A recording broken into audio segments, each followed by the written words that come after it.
Good evening, and welcome to Please Excuse Our Momentary Interruption of Sports from your regular daily schedule. I'm your host, Preston Reynolds, and I am once again joined by the esteemed duo of Ryan Haletta and Nadiri Morgan-Thompson. Tonight we will be doing our own mock draft before Thursday's draft in Green Bay. Let's get started. For this portion, we are going to just focus on picks 1 through 6. Although the number one pick already might be set in stone, Ryan, who's your pick for the Titans? I'm going to go Cam Ward here. I mean, they need a quarterback for the future, and he's the QB1 of this draft. I don't think he'll be the best QB when all is said and done for these players' careers, but right now, Cam Ward's the guy. Yeah. Nadiri, who goes to the Browns here? I mean, I would argue that this guy is the best prospect in the entire draft. You know, positional value here and there. So obviously, Cam Ward's going to go number one, but I think Travis Hunter is far and away the best player in this draft. Yeah, I think for me, for the Giants, I don't think they pick here personally, but just kind of, for the sake of this, I mean, you don't pass on a guy like Abdul Carter. Yeah. Obviously, you have Thibodeau and Burns, but He might get traded. I saw a thing today. Yeah, I would say they're either going to draft Abdul Carter or trade Kevon Thibodeau. I think that they'll probably get a better package trading pick 3 to a team like maybe even the Panthers. The Panthers need an edge. And they kind of traded Brian Burns last year, so I know that the GMs are friends and all that sort of thing. Yeah, Ryan, who goes to the Patriots here? I have Will Campbell, the O-tackle. Yeah. They need to protect Drake May at all costs. And that's what I got. I have them going O-tackle too. I do have them getting Armand Membro, but I can agree with Will Campbell for the point of everything like that. I think at 5, Jacksonville, they have probably the easiest pick of the draft, Mason Graham. Yep. It's kind of obvious there. I don't know. Yeah, I think for me, for the Raiders, I mean, Ashton Genty's sitting right there. RB1 is Raheem Mostert.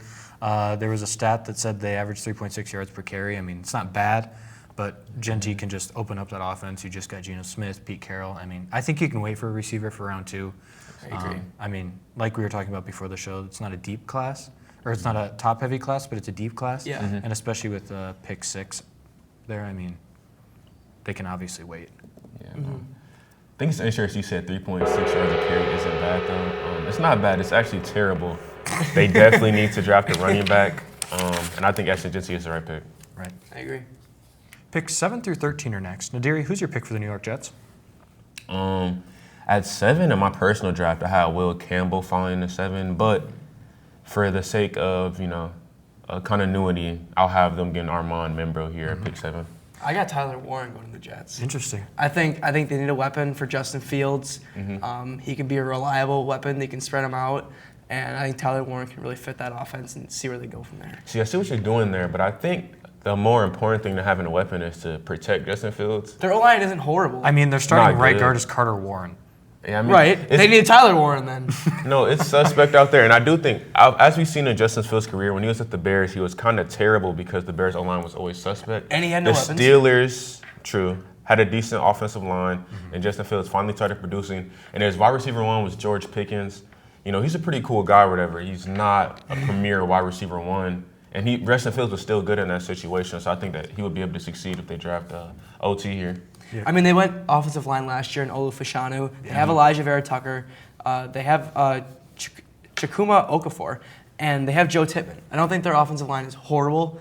I really think they should get a weapon, prioritize the offense. Yeah, hopefully going to the other side of the ball. Ryan, do the Panthers pick defense here at 8? I do. I see them going with Jalen Walker, the linebacker from Georgia. He's versatile. He can really just play anywhere they need him to play. Yeah, I mean, they were bottom 3 in sacks for a reason. They need help on that defensive line. Another interesting team here at 9. Nadiri, who do you got going to the Saints? I think you want to help out Derek Carr if he plays or not. You want to help out Spencer Rattler. I don't really know who you want to help out at quarterback. You might want to help out me. I'll try out. But I think you should You're going to sling the rock, probably? I think so. Yeah? Ryan, he's going to be my center if I go. He played center in high school. I think he got me. But I think they got to go Territorial McMillan here. He was the wide receiver 2. Obviously Travis Hunter's the best wide receiver in the class, but I think that he'll be a nice pairing next to Chris Olave. I could see Shedeur going here. I could really see Shedeur going. If there's one team to take him, I think it's the Saints. Yeah, just going quickly over the last couple teams. I mean, the Bears did some good things in the offseason. I had them going D-tackle. 49ers, I think left tackle's a need, but their cornerback 1 is Demoride Lenore, so I had them going Will Johnson there. I have Will Johnson. But I have the Bears going running back with Omarion Hampton. I don't doubt that. I have them going Armand Membro. Yeah, and then last pick in this last couple picks, Cowboys. I had them going Tet McMillan. CeeDee Lamb needs some help. I have Omarion Hampton. Yeah, running back. That would, and then Dolphins. Obviously, Teron Armstead just retired. I think Kelvin Banks, glaring need there. So I can see his Texas teammate Johnny Barron. I did, yeah. They traded Jalen Ramsey. Yeah, I think that'll be a interesting kind of slot in those couple. 100%. Next up, we will make our picks for the middle of the first round. Stay tuned.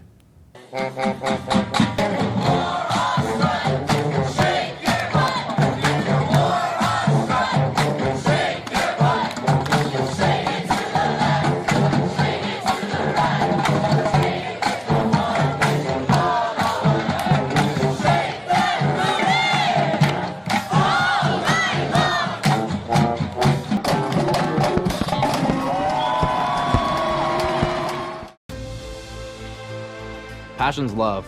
Passion is love for what you do. Because I think when you face challenges, it comes down to how much you want it and how much you love it. Passion is what keeps you going forward. Seeing so many people that were like-minded and so hardworking in their sport and academics, being surrounded by like-minded people makes you want to be more passionate. I think it pushes you to a different level that maybe you didn't think you had. And you can do the best of both worlds and love all of it.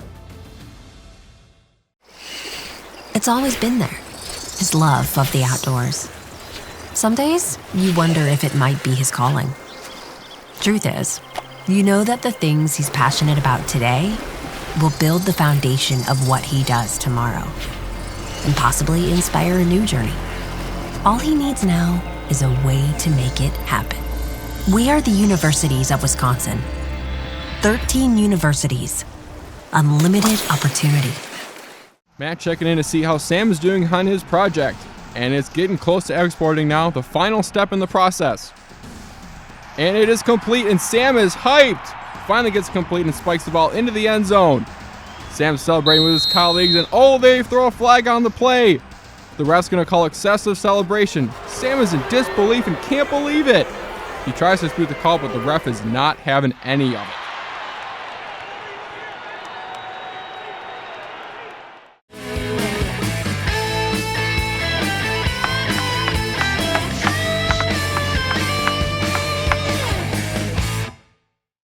Welcome back to PEOMIOSFYRDS. Let's get into the middle of round one, starting out with the Colts at pick 14. Ryan, who do you have them going here? I see tight end Colson Loveland. Need a reliable weapon out at offense there for rotating QB room. I actually have Tyler Warren falling in here, but I think our mock drafts are a little different, so I'll let Colson Loveland. I also stay had Tyler Warren. They need a weapon. They're starting tight ends Mo Cox and Drew Ogletree. So. Well, chill on Molly Cox, bro. Chill Well, on as my your tight guy. end one, you know what I mean. Yeah. He's better than Austin Hooper, though. That's fair. Nadiri, pick 15 for the Falcons. I have them taking Shamar Stewart. I think they need some help off the edge. This is a pretty deep edge rushing class. I can see them going a couple other ways, like Mike Green. I have Mike Green. But I really like Shamar Stewart here for reasons. Yeah. I had the guy from Boston College. I'm not even going to attempt his name. Donovan Ezraku. Yeah. There you go. I had that You should guy. do your research on You the can name. caption that one. Yeah. For pick 16 with the Cardinals, their interior offensive line is not very good. I had them taking Trevor Booker from Alabama.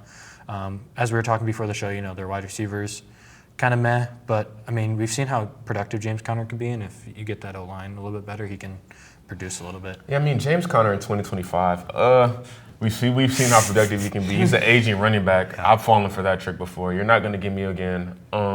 There's only really one good aging running back, Derrick Henry. He's not Derrick Henry. I think that they should go for a weapon, help out Kyler, because Kyler's been struggling. And I think Luther Burden, the third from Missouri, I like him here.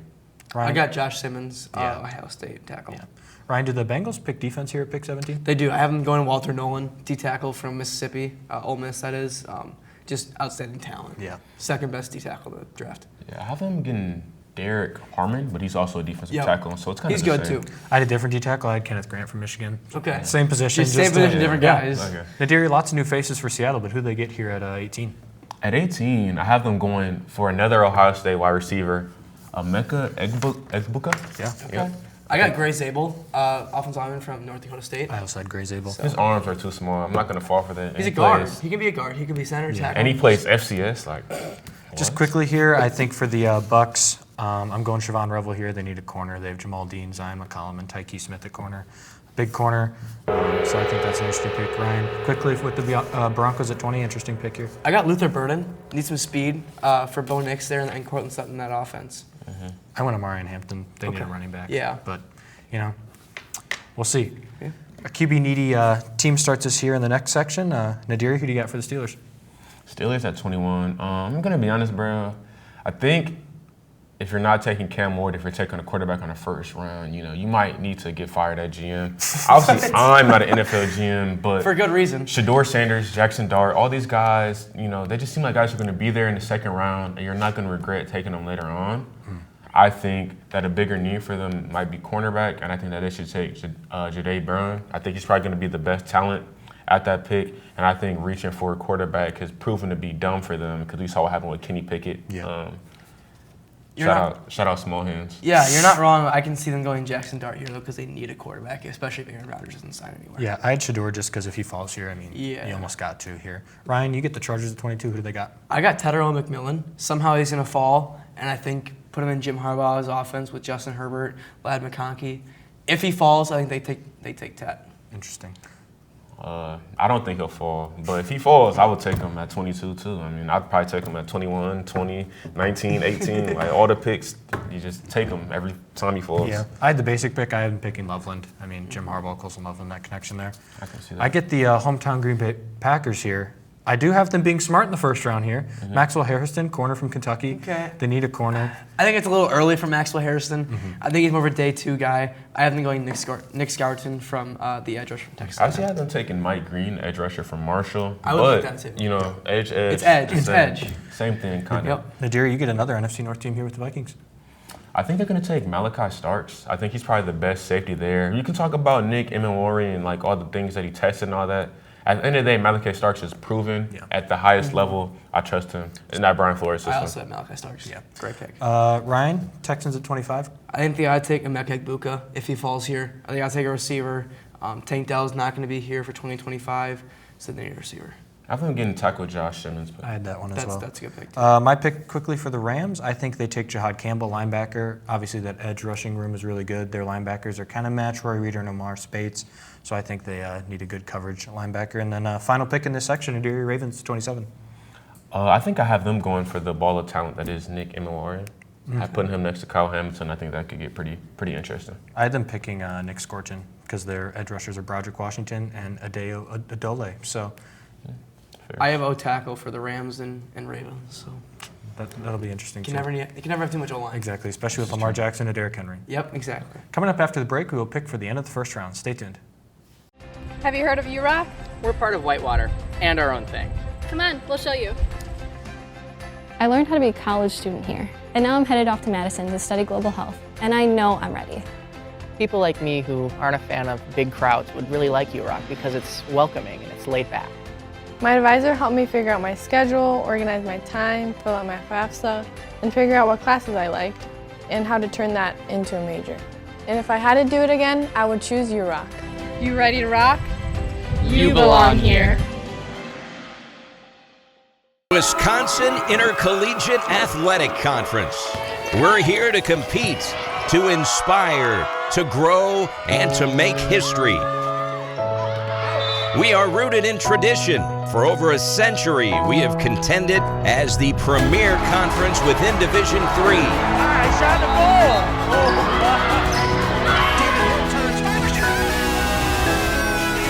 We are united throughout Wisconsin. All 8 of our full-time member institutions are based in our great state.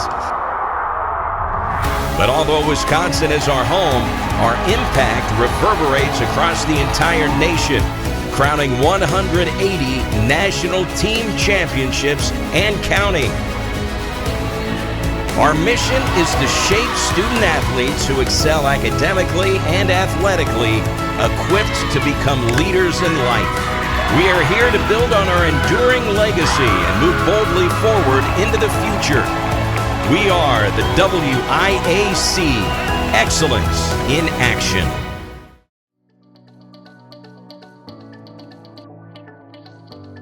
Being involved in this means opportunity for yourself and for others as well. I think it builds basically all the skills that you need to succeed in the job force. It's very rewarding to actually find a solution to things that are problems in the world, and puts you ahead for when you are going to be working in a different environment, when you're trying to get a job, and you just gain a lot of skills that you wouldn't have elsewise. kind of helps you understand your subject matter a little bit more. I think that we all have things that really interest us, and research really allows us to get into the heart of it and really understand how it operates and how the world around us works. It's a great opportunity.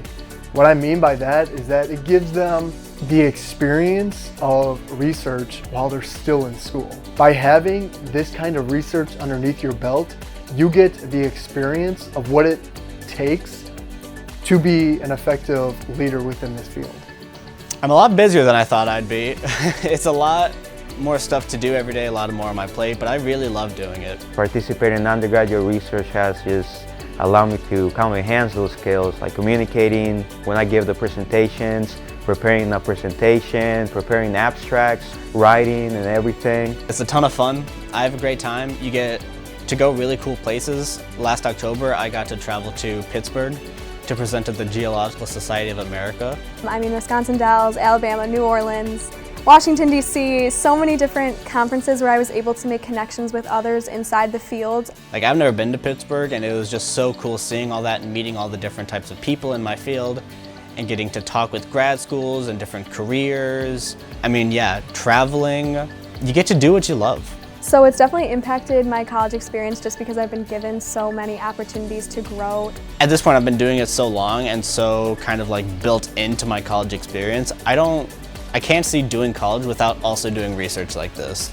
Like, it's just such a normal part of my routine that it's like, oh yeah, I just do research. It's been a great time. I wouldn't change it for anything. For more information, go to uww.edu/URP and be a part of a program that prepares students for future success and experience an opportunity of a lifetime. She's always had it. Pure ambition. An unbridled self-confidence that most people only dream of. You see it driving her, empowering her, and in time, you see it fueling her future. Perhaps even helping her blaze a new trail. All she needs now is a way to make it happen. We are the Universities of Wisconsin. 13 universities. Unlimited opportunity. Proportion to me is the lived experience of our Division III student athletes. They balance life from an academic perspective and the rigors of competing at a high level, bonding with teammates and building lifelong friendships. But they also are involved in their communities. They work jobs and internships and volunteer. They've learned to be resilient. Diverse experiences are setting them up for the future. Sports fans, we cheer on our favorite teams at fields, gyms, arenas, and stadiums. But have you ever wondered what it's like to be a referee? Verbal abuse from fans, parents, and coaches is the #1 reason why many referees are walking away. And they're not being replaced quickly enough by new ones. So put yourself in the official shoes, act with respect, and be officially human.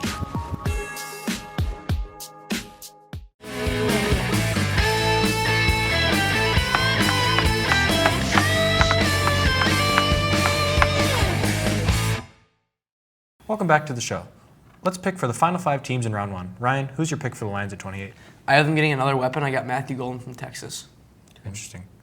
I had them going Michael Williams just because Marcus Davenport hasn't played a full season since he's been there. Yeah. I have them going Nick Gordon, but I think that they'll try to bolster up the defense before the offense. I can see that. Nadiri, who joins Jane Daniels and company at pick 29? I have them taking James Pierce Jr. Once again, I think when you have a great offense like that, you want to add depth to your defense, and adding young depth with James Pierce Jr., I think that he could really go in there and make a big difference. I got Kenneth Grant, D lineman from Michigan.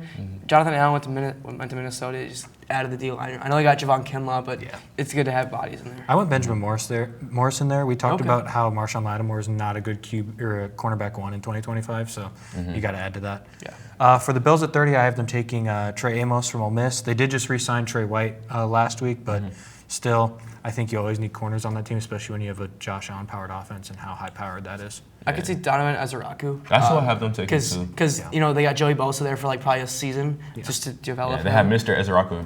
Yep. Just so you can put in to capture some more time. Ryan, you get the AFC champion Kansas City Chiefs. I do. I have them going D-line, pair with Chris Jones. I got Omar Norman Lott from Tennessee. I had Josh Connerly, the tackle from Oregon. I mean, I had Tyler Booker fall into them, actually. I think they need a line. I mean, for the second Super Bowl that they've lost, Patrick Mahomes was running for his life. They need trenches. Yeah. They just need trenches. Other side of the ball, I don't see how you go wrong. Nadir, you get Super Bowl champion and your team. The Eagles I mean, are the Eagles, I'm going to be honest, like, with what we have left, I think they're going to trade out, and I think that there's two teams that could trade into the bottom of the first round. The Steelers or the Raiders. I like the Raiders. The Raiders, they have Pete Carroll. They have Tom Brady, who has connections with this quarterback from Colorado. I think they're going to get Shedeur Sanders at the bottom of the first. Bust. I have him going at 9. I think this is much better value. I agree, but I don't think it's going to be good. I had them going Shamar Stewart. I mean, I do too. With Josh Sweat leaving, you have Mora Ojomo and Byron Young as your DN, so they need some help there. Now that we have picked the entirety of round 1, we're going to each give a player that could be a steal in round 2. Ryan, let's start with you. I have Nick Emanware. I don't think he gets in the first round. As good of an athlete that he is, I could see him just being an absolute steal, day 2 pick, like we saw on the opposite side of the ball a couple years ago with DK Metcalf in the second round. Nadiri? I think my pick is Gray Zabel. I don't think he's going to make it to the first round because he's a tackle, right, or a guard. One of the big things that they don't like about him is arm length. They think he has really small arms. And he didn't play at the highest level of college football. He played about a level below. And I think he's going to fall. But to me, I think he's a hard worker. He still played great college football. He's proven that he can be great. And I think whatever team he gets to on day 2, that's going to be a steal for them. There's just so many O-linemen especially that can come out of these smaller schools that can just develop. We saw it here at Whitewater, Quinn Miners, and there's just but his the Patriots arms are guy a couple properly years linked. ago. Yeah. Cole Strange? Yeah, Cole Strange. It's just I don't know how you can really judge a guy because he went to a small school. Well, it's really because the arm length. Arm length in the NFL has become a bigger thing. I mean, you got to think about it like this. If the DNs can just get all up in your grill, you can't really protect your quarterback. Yeah. I think for most of the O-line needy teams, you can't run that risk. But on day 2, that's more of a risk that you can run. I think Gray Zabel is his draft stock may hurt because of it, but I think it'll be beneficial in the end for him because he'll probably fall to a better team. Footwork's the biggest thing, though, as an O-lineman. For me, I had a couple weapons, obviously Buka, Matthew Golden, Luther Burden, then the running backs, Caleb Johnson, Quinshawn Judkins, and Travion Henderson. Travion Henderson could be a good one. Another guy that to watch out for is Ariante Irsay, the 6'6" tackle out of Minnesota, excuse me. I mean, round 2 guy, 6'6" tackle, I mean, he was also pretty good. I believe he was an All-American last year, so that'll be another interesting name to watch. When we come back, we'll present our final thoughts for this week's episode. Stay tuned. We'd love to show you what it's like to be a Warhawk. Come on!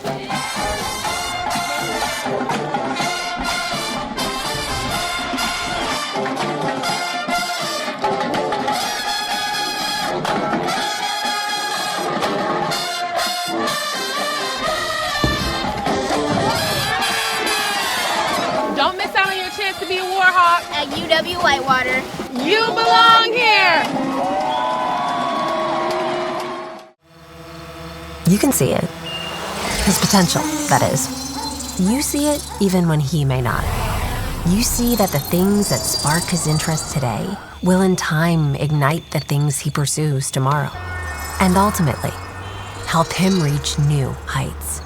All he needs now is a way to make it happen. We are the Universities of Wisconsin. 13 universities, unlimited opportunity. Sports fans, we pack stadiums, arenas, and local gyms every day. And every sports fan is uniquely human. Seeing each play with your own eyes, triggering your own emotions. And as humans, we won't agree on every call, but we can act with empathy and consideration. So put yourself in the official shoes. Be more than a fan. Be officially human.